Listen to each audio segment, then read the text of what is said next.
E o clima afetou a produtividade no Brasil e você vai acompanhar agora um levantamento de algumas regiões e também as variações dessa quebra de produtividade. E afinal de contas, o que fazer?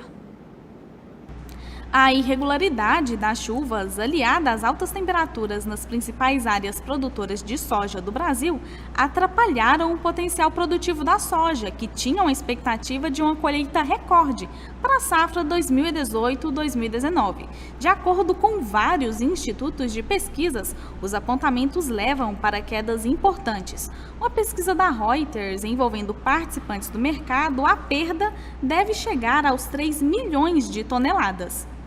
O Brasil é o maior exportador global de soja e deve produzir 117 milhões de toneladas neste ciclo, uma queda de quase 3 milhões de toneladas. Isso se compararmos com os números anteriores, que era 120,8 na pesquisa de novembro. O volume é quase 2% inferior ao recorde de 119,3 milhões de toneladas de 2017 e 2018, quando as condições climáticas foram bem mais favoráveis. Mas as perdas reportadas desde dezembro provavelmente não devem parar por aí, segundo alguns especialistas, uma vez que o clima segue irregular e com temperaturas elevadas.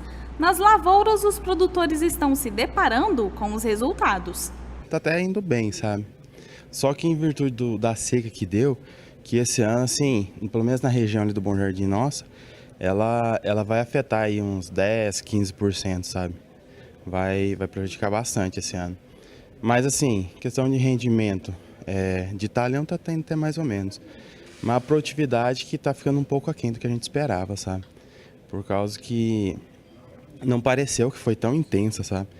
Que igual para nós ali deu 2 veranicos, um 15 dias e o outro deu mais uns 16 dias. Então, querendo ou não, prejudicou bastante, sabe? A produção. Existe assim, talhões com produtividade melhor, razoável, mas existe talhões com produtividade baixa, sabe? Então eu não sei quantificar para você a média ainda, porque não encerrou a colheita. Mas está aquém do esperado. O sol atrapalhou. Isso. Teve perdas significativas, sim. O cenário contrasta com o otimismo no início do desenvolvimento da safra, marcado por chuvas regulares.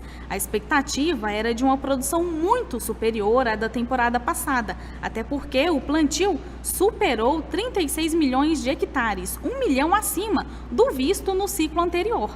Muitas lavouras foram fortemente impactadas pela falta de chuvas e elevadas temperaturas em dezembro, quando já passavam por importantes estágios de desenvolvimento, dado um plantio realizado mais cedo nesta temporada. Analistas e órgãos oficiais reduziram seus números ao longo de janeiro. Começamos muito bem com o nosso plantio e, infelizmente, nós fomos acometidos com 2 veranicos, um no mês de dezembro e um no mês de janeiro.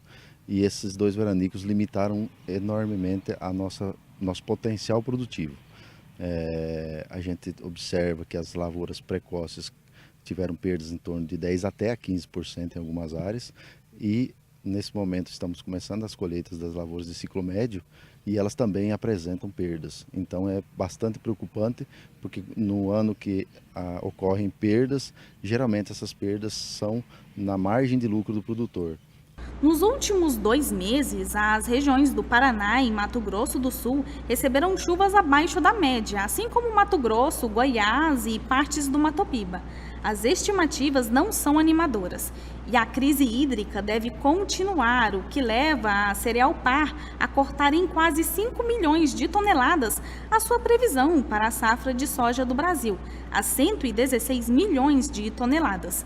Uma menor produção tende a reduzir a exportação de soja do Brasil, que já conta com estoques enxutos após embarques recordes de 84 milhões de toneladas em 2018. A perspectiva de menor oferta disponível no Brasil leva analistas a apostar em um diálogo da China com os Estados Unidos para pôr fim à guerra comercial.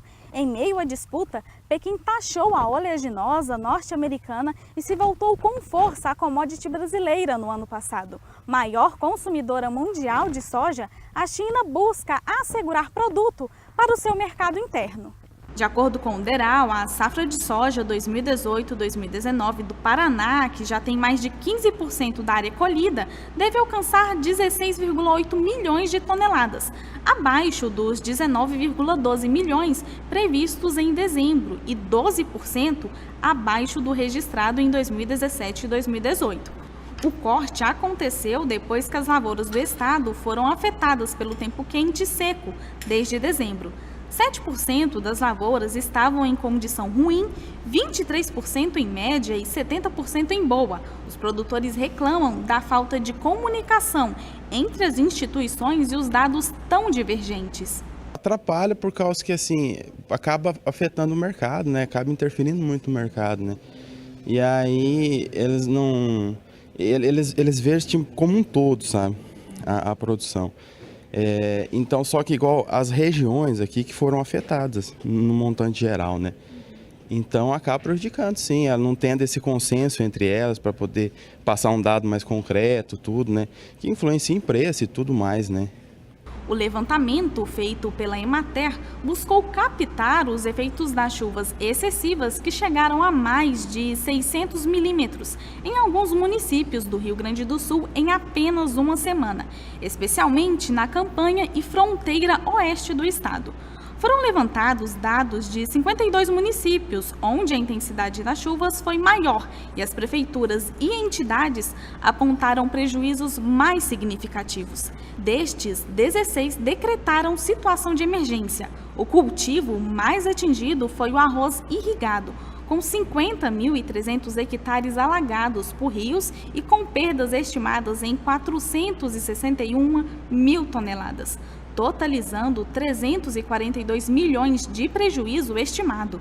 Mais de 1.500 produtores foram atingidos pelo excesso de chuvas em 223 mil hectares, 22% da área cultivada com arroz no estado. Além disso, os produtores ainda devem fazer o registro de perdas por falta de radiação e luminosidade no período, o que só pode ser avaliado com a evolução das lavouras, pois em função das condições climáticas, alguns tratos culturais, como adubação de cobertura e controle de doenças, ficaram prejudicados. Nas lavouras de soja destas mesmas regiões, que totalizam pouco mais de 1 milhão de hectares cultivados, estima-se que ocorreu prejuízos em 275 mil hectares, atingindo 1.950 produtores e ocasionando perdas de 339 mil toneladas, o que representa uma perda de 435 milhões somente nestes 52 municípios. O controle de doenças também foi prejudicado em alguns locais, pelas chuvas e excesso de umidade no solo. Na cultura do milho, foram atingidos 13.500 hectares, com perdas de 14,2 mil toneladas, representando um prejuízo de 9 milhões para 700 produtores atingidos. Na fumicultura, 4.340 produtores foram atingidos, com estimativa de perdas de 1.550 toneladas de produto.